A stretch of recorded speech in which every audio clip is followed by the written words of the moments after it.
When John Bennion first started taking creative writing students into the outdoors 3 decades ago, his objective was limited: give students stimulating outdoor experiences that they could write about when they returned to their computers. As a new professor, I wanted to make it so no one could say, "I don't have anything to write about." We went on camping trips and I encouraged them to keep journals, but I didn't give them many writing prompts. That was what we did when we got home. Then something happened that showed me I was missing the boat with my students by allowing this gap between experience and writing. It was when he first collaborated with Stacy Taniguchi, a doctoral candidate in educational leadership, that he recognized that writing could transform his students' experiences. My first real awakening came when Stacy studied my wilderness writing class for his dissertation. He used John Dewey and other theorists to give strength to his argument that reflection transforms experience. He came up with the formula: experience plus reflection equals meaningful experience.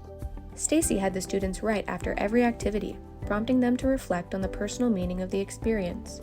Then Stacy led group and individual interviews, which he recorded, about what they thought and how they felt. As the students wrote and discussed, they came to focus on the meaning of their experiences, even outside their discussions and interviews. It became clear to me that this transformed every experience into something more permanent. They were learning to be reflective beings.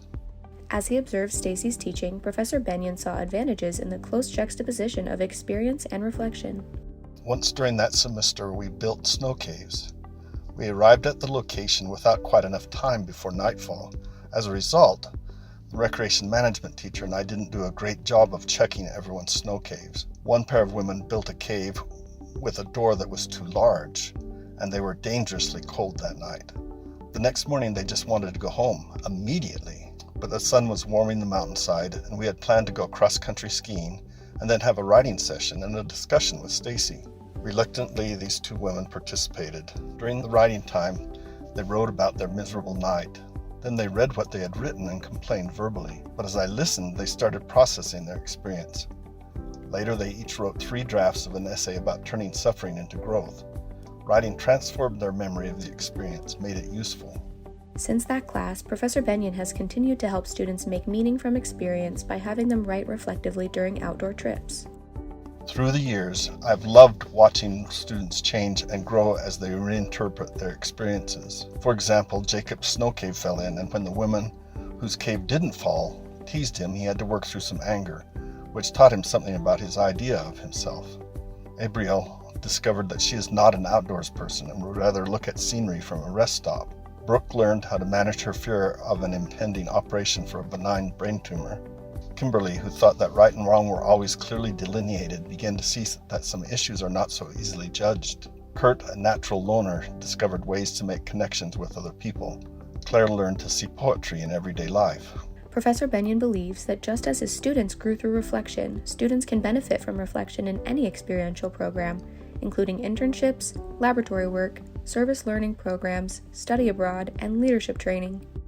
Inserting reflective writing into a curriculum helps students learn how they learn, see their strengths and weaknesses, and gives them tools to promote their own growth, not simply learn a skill or a process. Having students reflect on experience has transformed the curriculum of even his classroom-bound courses. Instead of limiting my literature students' writing to tests and papers, I have them reflect during class in their journals on an aspect of the text we're reading, and this helps them formulate their own ideas before a discussion. Classroom teachers often use short writing exercises to get students to analyze or respond to the material, but reflective questions prompt students to write what they feel and what the implications are for their own lives. I also ask them to reflect on their own thinking and communication processes, which helps them know themselves better. Professor Bennion says that teachers in many disciplines, from humanities to chemistry, could help their students embrace learning through reflection. Reflection can make any classroom or program lean toward the experiential. But students' lives can't be transformed by just adding a couple of writing exercises if the curriculum still relies mostly on traditional lecturing. That's a little like putting a saddle on a cow. They're still riding a cow. Developing a reflective culture requires a revolution in thinking about the purpose of education. Students who reflect develop both disciplinary and lifelong learning competencies.